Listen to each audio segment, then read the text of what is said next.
안녕하세요. 얼마 전 멍청한 인간하고 이혼한 30대 여성입니다. 아무리 먹고 살기 힘든 시절이라지만 왜 이렇게 남의 것을 탐내는 사람이 많을까요? 떡 줄 사람은 생각도 없는데 김칫국부터 마신다더니 저희 신우가 딱 그 짝이네요. 남편과는 몇 년 전 아버지 회사에서 처음 만났습니다. 저희 아버지께서는 오래전부터 경기도에서 제법 규모 있는 포장업체를 운영하고 계세요.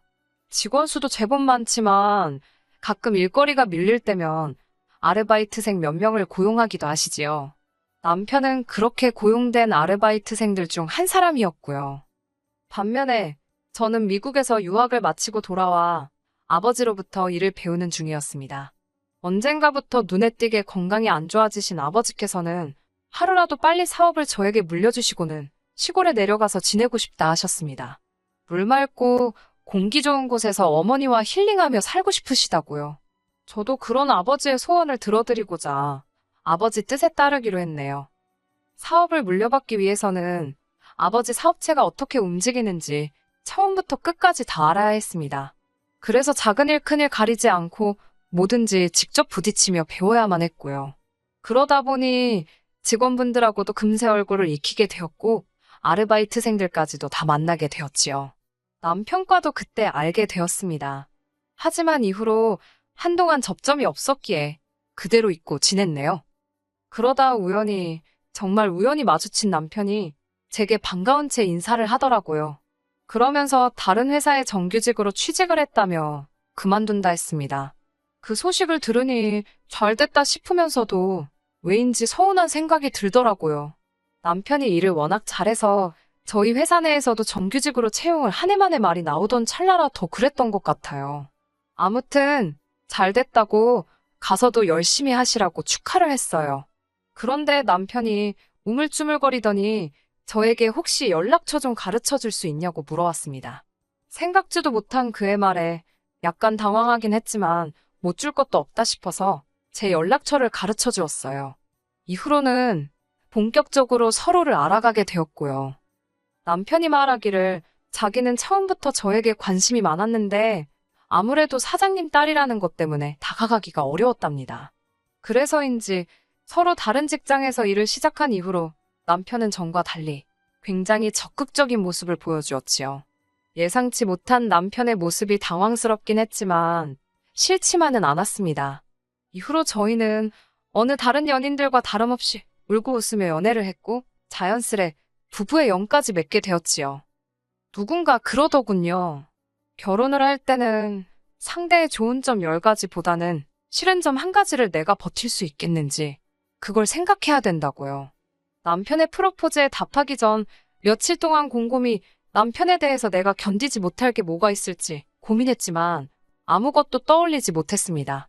그 정도로 전 이 결혼에 확신을 가지고 있었어요. 저는 살면서 아이를 낳지 않겠다는 생각은 단 한 번도 해본 적이 없습니다. 부모님에게 받은 사랑을 내 아이에게도 돌려주는 것, 그게 당연하다고 생각했고 꼭 그렇게 하고 싶었어요. 남편과 저를 닮은 아들, 딸 하나씩을 낳아 엄마가 되는 기쁨을 꼭 누려보고 싶었달까요? 그래서 창피한 줄도 모르고 친구들에게도 나는 못해도 32살이 되기 전에 최소한 2명은 낳아 키울 거라고 떠들고 다녔지요. 그리고 제 입으로 말하기는 뭐하지만 어차피 아버지 회사를 물려받으면 대표가 전데 뭐가 겁나겠어요? 제가 임신을 했다고 출산을 한다고 누가 저를 자를 수나 있나요? 경력이라든가 금전적인 부분에 있어서는 전혀 문제될 것이 없는 상황이었습니다. 이런 이야기를 결혼 전에 했을 때는 그래 그러자고 대답하던 남편이었지만 막상 결혼식을 올리고 나니 입장을 바꾸더라고요. 처음에는 분명히 아이를 갖는데 동의해놓고 날이 갈수록 천천히 갖자, 시간은 많다 그러더니 나중에는 꼭 가져야겠냐. 급기야는 생뚱맞게 한다는 소리가 둘이서도 이렇게 재밌고 즐거운데 아이를 낳기 싫답니다. 아이가 생길까봐 무서워서 잠자리도 못하겠다 하더군요. 그러면서 한다는 말이 평생 지금처럼 둘이 유유자적하며 적당히 벌어서 적당히 쓰고 살면 좋겠답니다. 하지만 제 입장에선 가정을 이룬다는 건 남자와 여자가 만나 부부가 되고 둘 사이에 자식을 낳고 알콩달콩 사는 거라 생각했기에 둘이서 잘 먹고 잘 살자는 남편의 말이 곱게 들리지 않았지요. 그러자 남편은 또다시 자신의 지난 과거를 들먹였습니다. 결혼식을 며칠 앞두고 남편과 그동안 결혼 준비하면서 쌓였던 스트레스, 여기 전부 다 털고 가자며 술을 한잔했던 밤이었어요. 그날따라 많이 취했던 남편이 묻지도 않은 이야기를 술술 털어놓더군요. 그리고 그 이야기에는 충격적인 사실이 숨어 있었습니다. 암으로 오랫동안 고통받다 돌아가신 줄로만 알았던 어머님께선 사실 암으로 돌아가신 게 아니라 아버님 때문에 도망치셨답니다. 그리고 이 사실을 남편도 성인이 되고 나서야 알았다네요. 신우를 포함한 모든 사람이 어머님은 아파서 돌아가셨다 했는데 남편이 대학을 졸업하던 시기에 어머님께서 남편을 찾아오셨더랍니다. 남편을 찾기 위해 오랫동안 헤매이셨다던 어머님께서는 아버님의 욕설과 폭력을 도무지 견딜 수 없어서 신우와 남편을 두고 떠날 수밖에 없었다며 미안하다 하셨대요. 도망친 이후로 다행히 좋은 분과 만나 새로운 가정을 꾸리셨다면서 그래도 남편과 신우만 생각하면 미안하다고 몇 번을 사과하시더랍니다. 아이를 갖는 문제로 다툼이 반복되기 시작하자 남편은 마치 비장의 카드를 꺼내듯이 다시 한번 이 이야기를 꺼내놓았어요. 남편은 어떻게 엄마라는 사람이 자식 새끼를 버려놓고 도망을 가고 새 살림을 차리냐면서 그럴 거면 애시당초 자식을 낳지 말았어야 한다고요. 그리고는 한다는 말이 자식 놓고 도망치는 어머니나 거지 같은 성질을 가진 아버지나 자기 눈엔 똑같다면서 자기는 자식을 낳기 싫다 했습니다. 사실 아버님께서는 지금도 뭐가 됐건 간에 그게 물건이건 사람이건 당신 뜻에 거스른다 싶으면 순식간에 욱하시고 화를 내십니다. 지난번에는 동네 식당에서 식사를 하시다가 맞은편에 앉은 여성분이 자기를 쳐다본다는 이유로 그 테이블에 가서 소위 깽판을 치시기도 하셨지요. 경찰도 오고 온 동네가 시끄러워 난리였다더군요. 아무튼 그런 아버님의 성질을 근거로 짐작하건대 어머님도 얼마나 괴로우셨으면 자식들 다 두고 떠나셨을까 싶어요. 같은 여자로서 조금은 이해가 되었습니다. 하지만 혹시나 어머님을 두둔하는 것처럼 보일까봐 말을 아꼈네요. 그리고 이후로는 할머님께서 보호자로서 남편과 신우를 돌봐주셨답니다. 그나마도 할머님이 돌아가신 이후로는 신우가 보호자 역할을 하게 되었다네요. 그래서인지 신우와 남편이 사이에는 단순한 남매지간의 우애를 뛰어넘어 애틋하고 끈끈한 무언가가 느껴졌습니다. 솔직히 신부인 제 입장에선 부담스러웠던 게 사실이에요. 하지만 두 사람의 우울한 사연을 알고 났을 땐 오히려 내가 더 잘해야겠구나. 바보같이 그런 생각을 했습니다. 신우 덕분에 내 남편이 어디 나쁜 길로 빠지지 않고 이렇게 훌륭하게 자랄 수 있었다는 고마운 마음이 컸으니까요. 하지만 사람 마음이라는 게 다 제 마음 같지는 않더군요. 신우는 한마디로 속다르고 겉다른 사람이었습니다. 그리고 남편의 여린 마음을 이용해 남편을 이리저리 조종하려 들었어요. 하긴 지금 생각해보면 이용한다고 이용당하고 있던 남편도 문제긴 하지만요. 한 번은 이런 일이 있었습니다. 결혼 후 처음 맞던 제 생일이었지요. 친정아버지께서 정말 비싼 명품백을 생일 선물로 사주셨어요. 하지만 처음에만 잠깐 들고 다녔지 솔직히 너무 비싸기도 하고 어디 딱히 메고 갈 만한 곳이 없어서 옷장 한 곳에 올려놓고 보관만 하고 있었습니다. 그런데 어느 날 저희 집에 놀러왔던 신우가 그 가방을 발견한 거죠. 원래도 신우가 그렇게 아무 때나 와서 여기저기 자기 마음대로 잘 열어보고 다녀요. 그러다 뭐 비싼 거 좋은 거 있으면 자기 달라고 억지 부리는 것도 다반사고요. 지금은 그 이야기를 하려던 건 아니니까 아무튼 신우는 제 허락도 없이 옷장 맨 위에 있던 핸드백을 들고 나와서는 저더러 부모 잘 만나서 이런 가방도 들고 다니고 좋겠다며 나는 누가 이런 가방을 사주나 그러더군요. 그러면서 제 남편을 바라보는데 진짜 미쳤나 싶더라고요. 바보 같은 남편은 또 그 와중에 난처한 얼굴을 하고 저를 쳐다보대요. 남편이 신우에게 애틋하다고 말씀드렸잖아요. 그래서인지 남편은 신우가 무슨 말만 하면 아주 저자세로 절절맵니다. 만약에 남편 반응이 자기가 원하던 반응하고 다르면 그때부터는 자기가 얼마나 희생을 해서 제 남편을 돌보고 키웠는지 별의별 이야기를 다 하면서 남편으로 하여금 죄책감을 느끼게 만들더라고요. 솔직히 남의 자식을 걷어다 먹여도 저 정도로 생색은 안 내겠다 싶을 정도로 우려먹습니다. 사골이었으면 진작에 맹물 맛이 났을 거예요.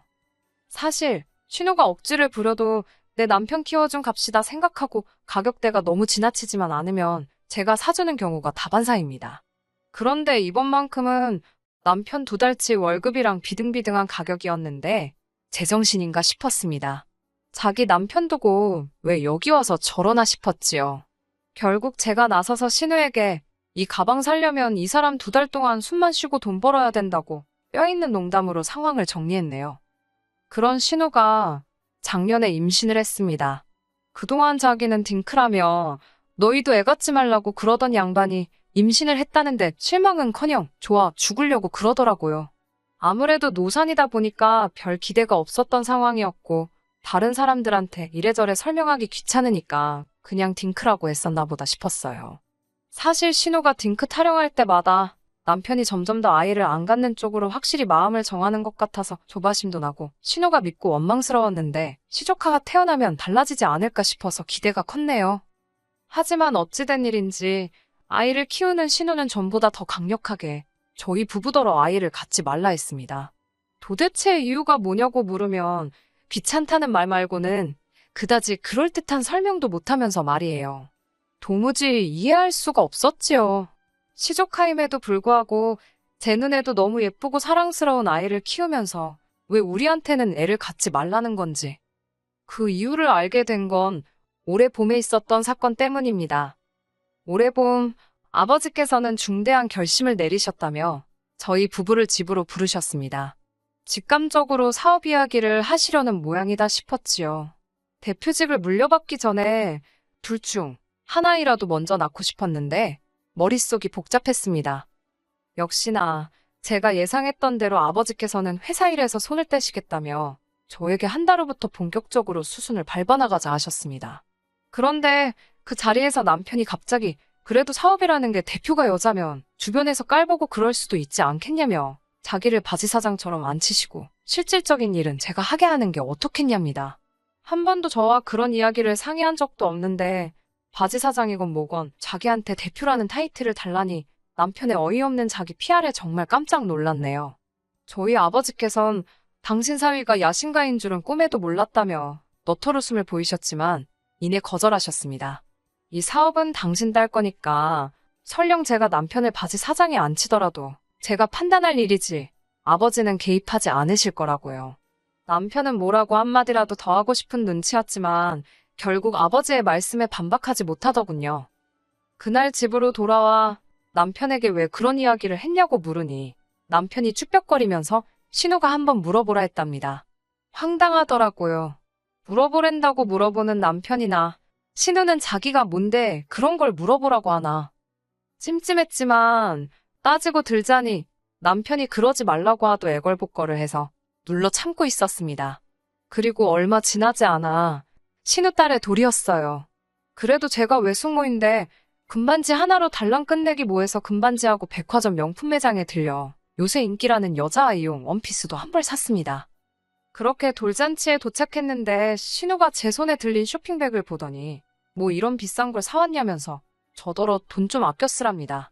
저는 처음에 미안해서 하는 말인 줄 알았어요. 그런데 옆에 있던 신우 남편이란 작자가 헛소리를 짓거리더군요. 이거 우리 딸이 산 거나 마찬가지랍니다. 제가 무슨 말이냐고 하니까 처남이랑 처남댁이랑은 애 안 갖기로 한 거 아니냐며 그럼 처남 죽고 처남댁도 죽으면 그 재산은 다 우리 딸이 받을 거 아니냐고 그러니까 이건 우리 딸이 미리 땡겨서 쇼핑했다. 뭐 그런 뜻이랍니다. 얼마나 어이가 없던지 돌잔치 축하해주러 갔다가 뒤통수 한 대 씌게 얻어맞은 것 마냥 얼얼하던데요. 제가 순간 표정 관리를 못했는지 신우가 수습을 한답시고 농담이라며 다른 이야기를 꺼내는데 말이라는 게 주워 담을 수 없는 거잖아요.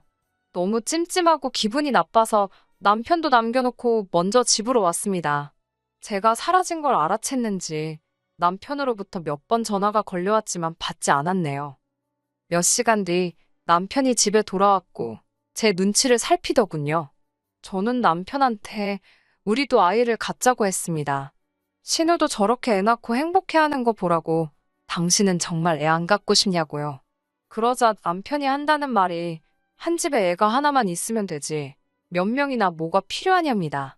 제가 신혼의 애는 조카고 나는 우리 애를 갖자는 거라고 조카는 조카지. 조카가 어떻게 우리 애를 대신하냐고 따지니까. 남편이 저한테 한다는 소리가 자기한테는 누나가 어머니나 마찬가지라며 자기는 그 은혜를 조카에게 사랑을 주는 걸로 갚고 싶답니다. 괜히 우리 사이에 아이가 생기면 조카가 서운한 일도 생기지 않겠냐면서 한 명만 잘 키우면 좋지 않을까? 그러는데 진짜 이건 뭐한데 패버릴 수도 없고 어처구니가 없더라고요. 말 같지도 않은 남편의 말에 그럴 거면 이쯤에서 서로 갈 길 가자고 했습니다.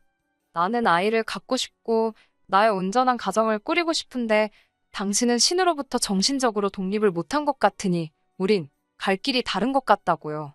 그러자 남편이란 자식이 뭐라는 줄 아세요? 안 된답니다. 저희가 이혼하면 신우가 얼마나 실망하겠냐고요. 저랑 결혼하면서 신우가 동생 키운 보람이 있다고 어디서 제대로 된 여자를 데려왔다고 얼마나 칭찬해줬는 줄 아냐면서. 순간 돌잔치에서 신우 남편이 했던 말이 생각났어요. 저는 아무렇지도 않다는 듯 그러냐고 그럼 알겠다고 이혼은 하지 말자 했습니다. 금세 남편 얼굴에 화색이 도는 걸 보고는 제가 대신 아버지 사업은 제 사촌동생에게 넘기겠다고 했습니다. 그러자 남편이 그걸 왜 넘기냐입니다. 그래서 당장 나나 당신한테 무슨 일이라도 생기면 우리 아버지 사업이며 내 재산이며 죄다 엄한 집구석 좋은 일 시키게 생겼는데 그 꼴은 못 본다 했어요. 그러자 남편은 대번에 신은혜가 왜 엄한 집구석이냐면서 밑도 끝도 없이 제 사촌보다 자기 누나가 낫다는 거예요. 그러면서 그렇게 걱정이 되면 양쪽 집에 반반씩 주는 걸로 해두자입니다.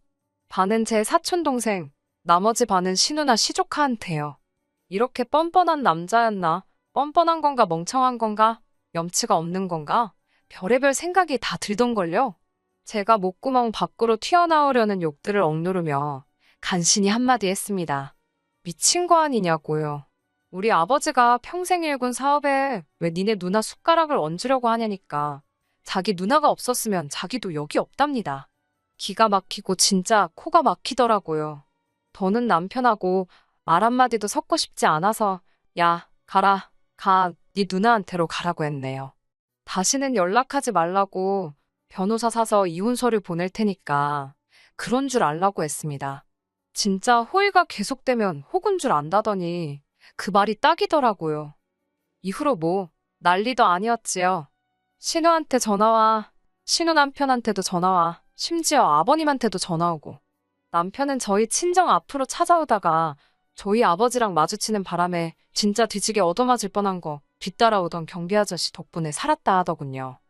사연 많고 가진 거 없는 남자여도 내가 지 사랑하고 지가 나 사랑하면 그것만으로 충분했는데 왜 나를 통해서 효도를 하려고 한 건지 생각할수록 열불이 납니다. 남편에게는 제가 유일한 동아줄이었는데 말이에요. 동아줄 잡고 잘 올라갈 생각이나 하지 원래 욕심이 크면 화를 부르는 법 아니겠어요? 이후로 남편의 소식은 모릅니다. 신우한테 뒤지게 욕이나 먹었겠지요. 그 나이 먹고 누나한테 왜 찍소리도 못하고 사는지 평생 지 누나랑 조카나 뒷바라지 하게 생겼네요. 꼴 좋다 멍청아. 끝까지 들어주셔서 감사합니다. 오늘의 사연은 여기까지입니다. 구독과 좋아요, 알람 설정 부탁드리고 더 좋은 사연으로 다시 찾아뵙겠습니다. 감사합니다.